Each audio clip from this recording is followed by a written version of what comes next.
For those of you that are participating in our 20-day challenge, you already know that we are going through the 4 factors of how to hardwire accountability to our goals or to our resolutions, how to really sustain our desired change, whether it's personal or professional. The factor I want to talk to you about today is commitment. It's the first factor. It's the willingness to do whatever it takes. It's all about buy-in. Buy-in is a verb. I can't buy you in. This is your soul searching. This is for you not to say, I should do this, but what do I crave? What do I desire? What is a long-standing issue or challenge or lack of skill that I want to move beyond, that I want to release right now, right here? Now, commitment is all about choices. Too many of us make the mistake when we commit to something big.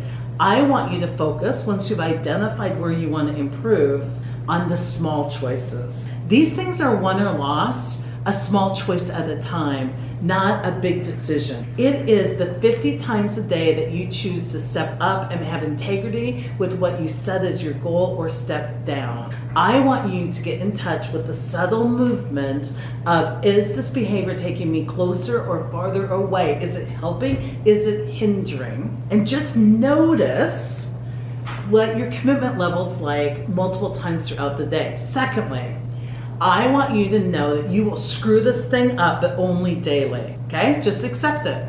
Because too many of us have a condition when we go into a commitment, and it's that I will stick with this as long as I do it perfectly, but the first time I screw it up, I'm all out. How many of you have started a diet, maybe included that you weren't gonna drink wine on the weekends, made it all the way through the week on your diet till Friday, drank a glass of wine, and then, well, screw it. I'm gonna restart on Monday. I've lost the next 2 days. See, these all or nothing, this black and white thinking, that's ego stuff. The ego is always looking for the big reason why we can't. And I want you to be aware of what's in your future so that you can stay on track for how you could. You will screw this up, but only daily. Notice where you screwed up, get good at making amends, get good at apologizing to yourself, and just step back in integrity. It is something you do 50 times a day, not once a week or once a year just because it's New Year's. I also want your first commitment to be to come to know yourself, to pay attention, to self-reflect, to really understand where you tend to bail, where your ego has a favorite story or favorite excuse. Really tune in to that narration that your ego is doing as it narrates the world and adds meaning onto things where there is none. All the assumptions, all the judgments, all the conditions that your ego puts on you in your thinking. And I want you to get very committed to stopping believing everything you think. I want you to watch those thoughts go by and you ask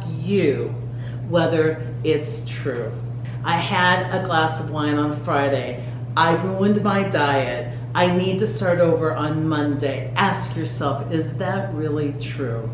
And then learn that a glass of wine is a fun thing to have with friends at times, even when unplanned, because you committed to a pretty strict diet process. And then what's your next step? You choose your next step.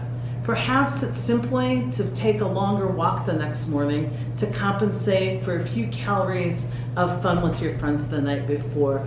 I want you to start noticing how your ego tricks you into quitting, how your ego talks you into commitment but keeps the back door wide open with all of its conditions. But most of all, I want you just to get to know you and self-reflect with a lot of kindness and caring for yourself so that you can get to know yourself better with a lot of laughter and less drama. So that's the first factor of commitment. Commit to something that you care about, but do it because of how you'll feel at the end, not because you're supposed to. And by being self-reflective, you'll learn how to motivate yourself from internally rather than from externally. And that is a far bigger motivation source. And we'll talk about that next in resilience.